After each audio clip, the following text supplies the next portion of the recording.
ngayon. Ah, Konnichiwa, this is Nino, a direct distributor of Lifestyles PH, the natural organ and also enthusiast. So, bago kaya natin simulan ng panibagong episode dito sa remake na to, ilang shoutouts na naman po ang ilalatala natin sa script. O bagong lahat, mukhang na-remodel na Thompson. M811 Tactical. Ang ganda lang pagkakaana. Ayan. Yan sa undergrip ng Q7 na baril ni John niya sira. Ginawa ko lang nito. Parang tactical din. Ganyan, no?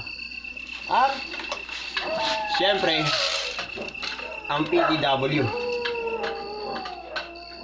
na M1977 yan.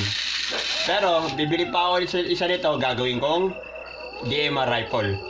So, bago natin ano pa bang hinihintay natin? Sit back, relax, and enjoy the show. God bless.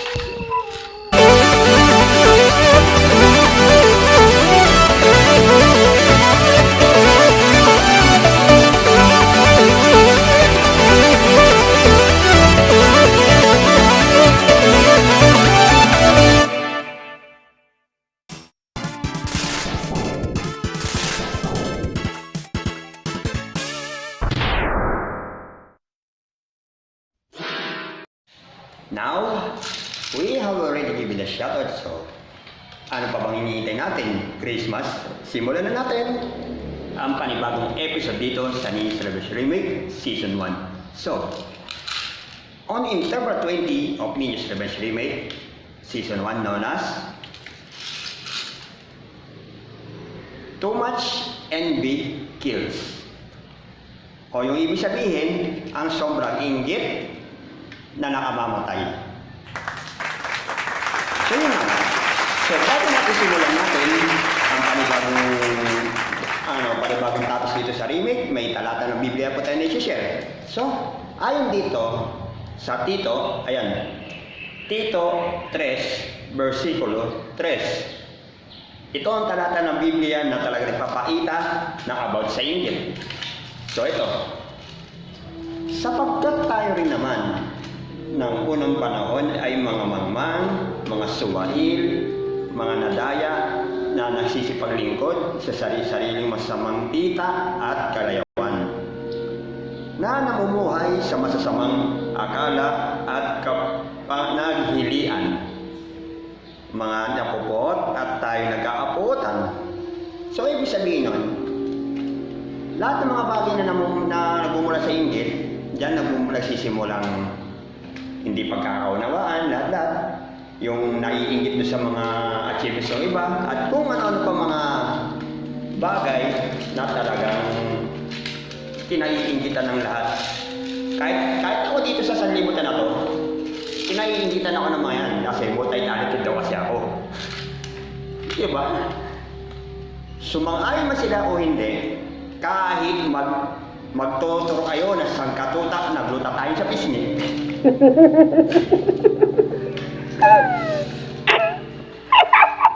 Nakakatawa naman. So, simulan na natin ang tinatawag natin galing dito kay Chingitan na nabasa natin na ang inggit ay nakamamatay. Ayan. Ang inggit kasi, kapaliwanag ko sa inyo mabuti. Ang inggit kasi na to ay nakamamatay. Bakit? Ito ay makapaminsala, pinapatay nito ang ating relasyon sa Diyos, sa ating kapwa, at sa ating sariling pagkatao. Ang inggit ay talagang kasalanan yan, di ba? Sabi nga, ang inggit talagang makasalanan yan. Nasasaktan ng puso ng Panginoon sa tuwing tayo'y nainggit sapagkat ito'y pakahulugan na wala tayong tiwala sa kabutihan at kapangyarihan ng Diyos na nagkakaloob ng mga biyaya. Hindi ba? Hindi ba?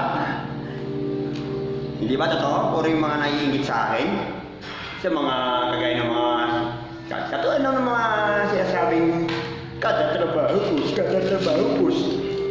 Hindi ba siya ng mga mga pictures na yan para maging ebidensya?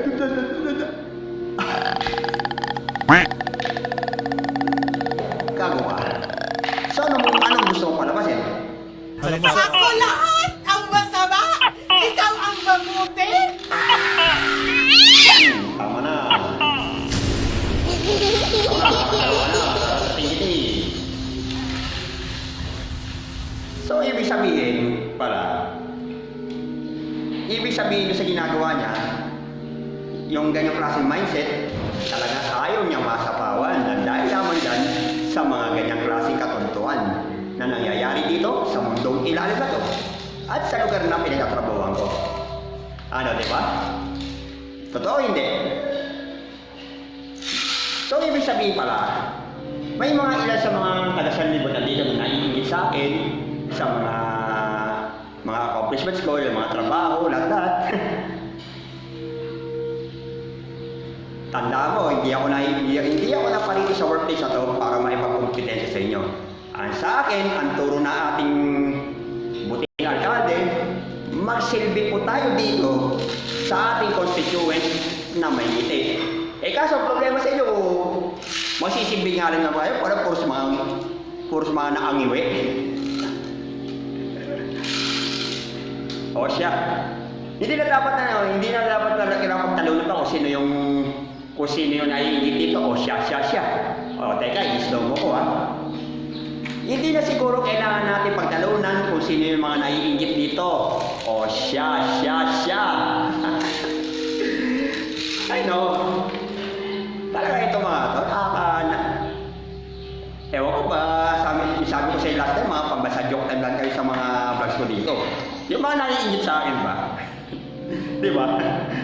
So, simulan na natin. Medyo nasasayang oras natin, meron pa tayong gagawin. Ayan. Narinig nyo na ba yung sinasabing crab mentality? Ayun, nasa video. Crab mentality. Yung imbis na magtulungan na iangat ang bawat isa sa buhay, anong ginagawa? Naghihilang pababa. Aba, ano mo mga dahilan? Ayan, ayaw patalo eh. Tapos, gustong laging the best among the rest. Tapos, nasabihin daw kung ano daw meron si kumare o kumpare, dapat meron din tayo. Talagang tiyatawag yung mga ganyang ginagawa nyo. Ba't yung sinasabing hindi mo na kailangan, yung sinasabi mong hindi ko na kailangan mag-post ng mga achievements dito sa GC natin, sa mga group natin, lahat ng mga ginawa natin trabaho dito sa workplace na to. Sinasabi mo hindi na kailangan. Ba't ikaw nagpo-post ka rin ha? Bakit ikaw? Who the bloody helicopter are you giving me such rights to ask me that goddamn question? Ano ka bro? Ako pa talaga pinaghahagago mo rito sa segment na to. Alam mo kung ganyan ang mindset mo kapatid, tigil-tigilan mo na yung kakainin sa akin. Tulungan mo na kaya sarili mo umangat. Tama. Alam ko na anong gagawin mo dapat. Kumuha ka ng lupit, saka magpahila ka pangat.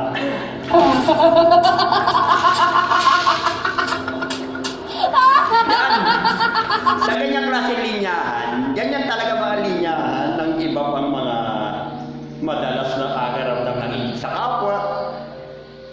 Aminin man nila o hindi, sumang-ayon man sila o hindi, like I said before, kahit magtuturog pa kayo ng sangkatuta, nagluta tayo sa pisngi.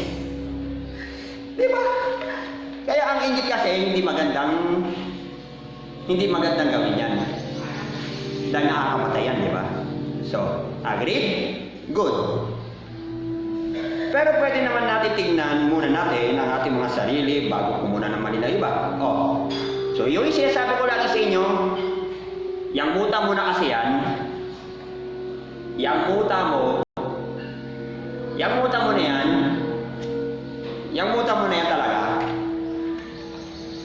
Yang muta na sarili mo, tanggalin mo muna bago mo tanggalin ang muta ng iba.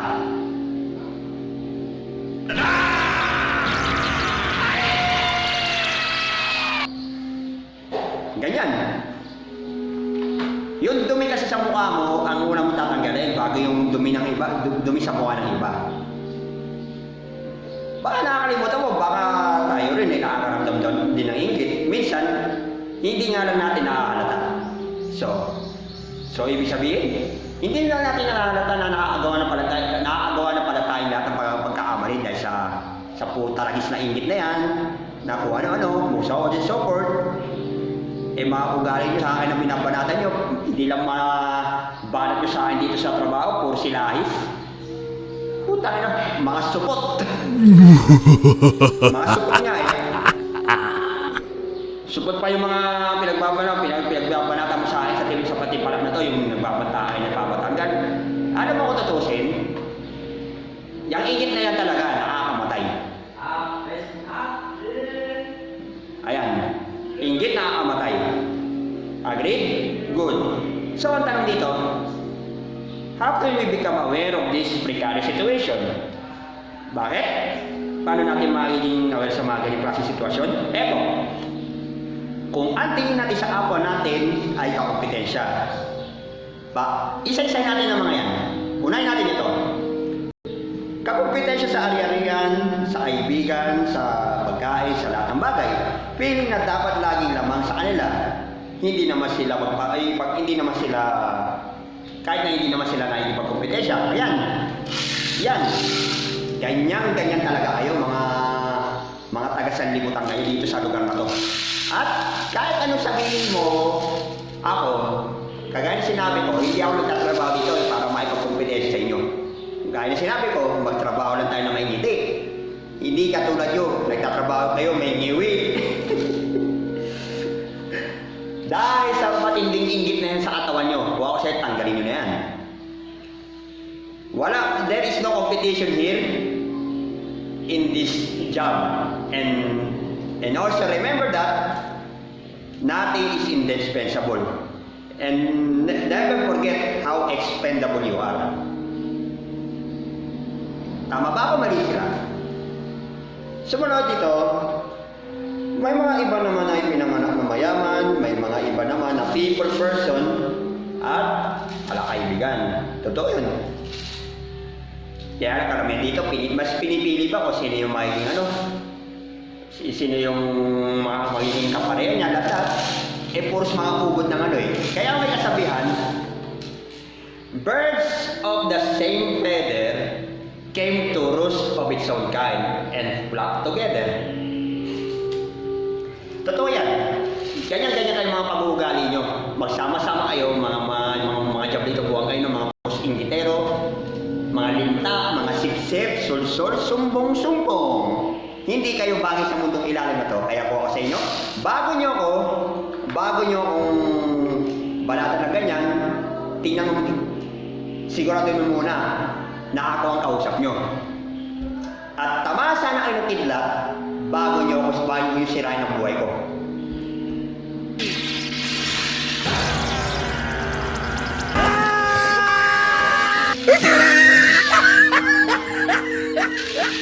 Ano? Mukhang may iiyak yata sa mga sinasabi ko dito sa vlog na to sa segment na to Hindi pa, may pahabol pa yan. Eto. Kaya kung ang tingin sa atin, sa kanila ay kakompetensya sa lahat ng mga bagay, baka naman tayo mismo ay walang kasiyahan sa buhay. Kagaya nyo rito na nasa workplace na to, na araw-araw kong kasama, mga naiinggit, sasabihin nyo, nagpipicture ako habang kada trabaho, picture. Isa lang ibig sabihin yan, mga lintiang kamo. Habok kamo magpasapaw, habok rin kamo magpahinuhod. At dai ka pa rin nagpapahunod. Bicol yun. Ibig sabihin nun, ayaw nyo magpatalo, ayaw nyo magpasapaw, ayaw nyo magpalamang. Hunghang ka talaga, di ba? Kaya yung ibig ko sabihin dito, sa kakakompetensya nyo sa akin, na kahit na sino mas sa inyo mga kampo ng Diablo dito, wala talaga kayong matatagpuan na kasiyahan sa buhay ninyo. Any objections ba? May iiyak mo sa mga sinasabi ko? doon ka magreklamo sa Panginoon kung may pagkakasala ka sa akin. Agreed? Good. So, ibig sabihin pala, eto pa isa, medyo maganda to eh. Dahil ang inggit ay walang naidudulot na maganda. May mga tatlong bagay dito kasi. Dahil ang inggit ay walang maidudulot na maganda. Ayan, isa-isay natin sa mga ano yan. Ayan, kagaya ito. And this, there's a conflict that can ruin good friendships and relationships. So, yung ginagawa ng yung mga panatikong mga sip-sip at sulsul, magsumbo-sumbong, you are really causing a lot of havoc here in my turf. And also in this workplace. Yan siya sabi natin, gumagawa kayo ng sarili yung mga kadustahan, kaguluhan dito sa lugar na to eh. Na gumagawa kayo ng nagkakalat kayo ng kasinungalingan, gumagawa kayo ng mga kwento na pang out of this world, at mahihil pa kayo magsumbong-sumbong na walang katorya-torya at walang mga makakalakit na ebidensya. Tsaka ano siya sabi mo na ang totoo nagtatrabaho, hindi ka kailangan yun. What? What the fuck? Sira ulo ka everyday, minuto, oras-oras eh. Araw-araw, minuto eh. Tanginan to.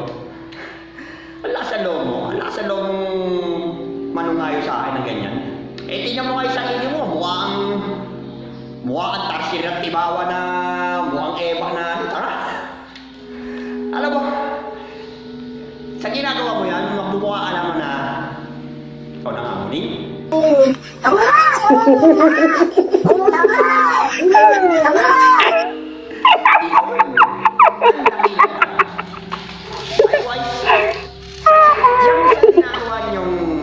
Yung pagiging inggitera mo at pagiging linta mo sa kapwa mo. Alam mo na sinabi ko sa iyo last time, eto. Alam mo nang tanga ka, ginagawa mo pa yung kausap mo na mas tanga pa kaysa ikaw na totoo kang tanga. So, may nakahanda akong maestro. Tanga! Tanga! Tanga! Tanga! Tanga! Tanga! Tanga! Tanga! Tanga! Tanga! Tanga! Tanga! Tanga! Tanga! Tanga! Tanga! Ano? Iyak na ba? Hindi pa. Marami pang iyahabol yung mga semis dito. Dahil sa katangaan mo na yan. Sige, simulan na natin. It also corrupts a good character and harbors anger to our hearts. Ayan. Dahil pa rin sa pagiging inggit mo sa kapwa mo, nakakaharap ka tuloy ng para bang bumibili ka at bumibenta ng away dito sa mundong ilalim na to eh. Dahil lang sa inggit na yan. Dahil lang ng mga tinuring mo, kahit yung boss mo, tinuring mo ang kompetensya dito. Eh kung hindi ka pa naman saksaan ng tangang hunghang eh. Di ba? Alam mo kung ganyan, sa isang organisasyon dito sa lugar na to, hindi nawawalan lahat ng mga toxic na taong katulad nyo. Ano? Mga toxic na agaya mo sa trabaho. Ayan, yan tawag natin yung toxic Filipino community pagdating sa trabaho, di ba? At kahit saan pa mang lupalop ng universe na to, andyan pa rin ang toxic. Kahit kapanahon ng ni Moises, ni Adan at Eva, ni Cain at Abel. Until this modern times, ang dami mga toxic na kagaya nyo rito. Kaya ito sa libutan na to, overpopulated na sa mga toxic na kagaya mo. Ng puros inggit, linta, sip-sip, sul-sul, sumbong, kakumpetensya sa lahat ng bagay. Nang tinapay na ilaw ka. Hindi maganda yan dahil yan nasisira sa utak mo na may... speaking pala sa utak na yan, yung utak mo na yan kasing kitid lamang ng hibla ng buho at ng molecule ng pag-isip mo. So, ibig sabihin, utak mo may ubo.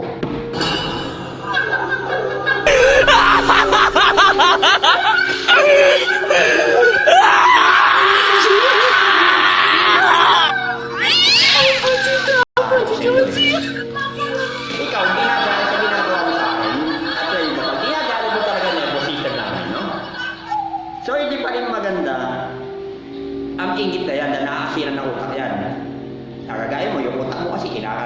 inuubo pa. Anak ng tinaway. Anak, ibenta mo na yan. Ibenta mo na lang yung utak mo para magkapera ka pa. Tapos, sunod. Nabubulag din ng inggit ang magandang pantingin natin sa ating kapwa. Kagaya nyo. Yung sinasabi natin yung harmonious relationship natin sa workplace na to, sa family, at kung saan pa, nasisira ng dahil lang sa ganyang klaseng inggit. Bakit? Kasi hindi maganda yan yung pinagagawa mo sa kapwa mo. Nakakasira talaga yan sa inggit. Lahat na ng tao yata dito, inuturing mo kakompetensya, lahat. Hindi mo alam ang pinagsasabi mo sa mga ganyan. Pati ako nananahilig na trabaho dito, putang ina itong mga to, kinahigitan pa ako. Bakit? Isa lang ibig sabihin yan. Meron ngayon tinatawag na insecurity sa sarili mo. Tapos ganyan kung makapambalik ka sa akin, kung matahin mo ako sa trabaho, alam mo sino ka. Aba, sumusobra ka na ata mo, Lloyd. Kaya, yung mga paninyo na yan, kagaya sinasabi ko sa iyo, eto, sa mga naiinggit, mag-iwan ako ng asebyan dyan. Ayan. Mabuti pa ang bulag, nakakita na lahat ng mga magandang bagay sa paligid. Eh, kesa kayo nga, may mga mata nga, wala naman nakikita. Eh, paano kasi bulag eh? Para mga yung, yan, para kayo nasa sa comic strip na binabasa ko nung grade 2 ako.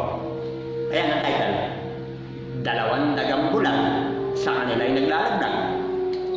Aba, kung ganyan din lang ilalaglag mo rin lang mga kasamahan mo, dahil sa ingit na yan, dahil sa kaasupsip mo, kaasulsul mo, kayo na siguro malamang maglaglagan. Huwag nyo lang idamay itong tao na ito na nagbablog na ito, nagtatrabaho na matino dito sa lugar na ito. Ayun, matutuwa pa ang Panginoon sa inyo. Matutuwa nga, pero ang tanong, kung welcome kayo langit. Eh baka nga pagpunta nyo sa langit, makita pa ng anino mo. Baka bigla ka na ng tadyakan sa Pedro para papalay sa pinto ng langit. Papalik dito sa Pedro. At hindi lang yan. Pati niyang manok nga mismo, pagtatawa na ka pa.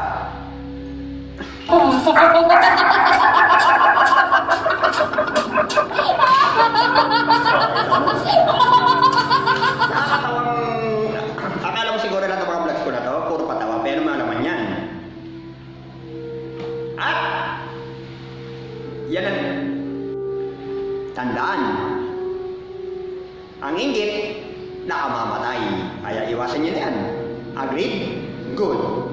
So, eto. Para makaiwas, bakit hindi lang tayo maging masaya para sa kanila? Ayan. They said true happiness is a choice. Ang mga taong may tunay na kasayahan ay yung mga kontento at masaya sa tagumpay ng iba. Totoo naman eh. Be contented what you have, ika nga. Di ba? So, nasa sa inyo yan. Simple pwede sa harapin or ini-mini-mini mo kung talagang you can choose to be content, choose your moment to be content and grateful. We can continue to strive and be equally successful without envy. Totoo, di ba? Makakapag-bagay successful lahat ng mga tao dito. Magiging successful lahat ng mga tao dito sa mundo na to. Lahat nang hindi nahalo ng inggit. Kaya sa huling mensahe na ito bibigay ko, maging masaya tayo sa tagumpay ng ating kapwa. Iwasan natin makaramdam ng inggit dahil ito ay masama. Agreed? Good. So this has been the envy is dangerous or that I have been, or the envy kills that I have been tackled in this segment. So, we have to end this vlog for now. Pero bago natin i-end natin ang vlog na to, special shoutout muna sa Mangkano Racing Team, sa Guni Alip Bebang, Lawatiba ni Saddam, at taga-balot ng Lumpia sa labas ni James, at taga-balot na rin ang tinapay sa Anto ni Mang Sumando. So, we have to end this vlog for now. This is Nino. a direct distributor of Lifestyle PH, a the nature alcohol gun, and airsoft enthusiast. So, like, share, and subscribe sa lahat ng mga panibagong videos natin dito sa aming Freddy's Remake. Mga tulad na reviews, prepare stuff, anything and everything. So, antayin natin, eto, nakapag-upload na rin pala tayo, ito yung mga bagong edit natin na in-upload ko na last time. Ang P1977 na tinatawag natin na PDW from Knights Armament Company. Ayan, nasa vlog na naka-post tayo sa YouTube yung mga reviews ito. So, sit back, relax, and enjoy the show. Sunod na round kami. God bless. Yun. Pahabol na segment, pahabol na shoutout para sa isang individual na hanggang ngayon nasa order of battle ko pa rin ngayon. Ngayon, kung sa sinasabi mong na talagang may problema ka sa akin, alam mo tingin ko sa iyo, kapatid. Wala akong problema sa inyo.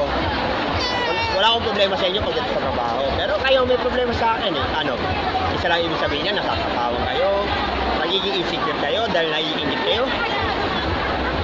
Dalawang bagay lang ang pinakapangit sa pag-uugali ng mga hindi mo hindi mo talaga mahal sa list. Yung inggit at ulit yung inggit at syempre yung mga lintas sa lipunan. Kaya kung ako sa iyo, baguhin mo na yung mga pag-uugali mo nang hindi ka tamaan ng kislat. Probably di ka talaga nagbabago, baka tama ka talaga ng kislat bago mo sirain ang buhay ng santo.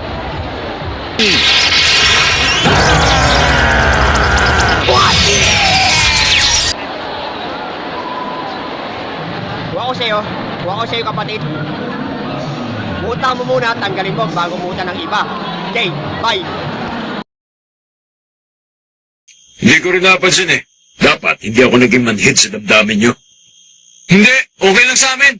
Wag mo na lang kaming intindihin. Kaya naman, baka gusto nyo nang gumanti sa akin ngayon. Yeah! Eto, libre-libre. Nakabaladra na mukha ko. Sige na, para naman matupad ang pangarap nyo. Promise, hindi ako gagante.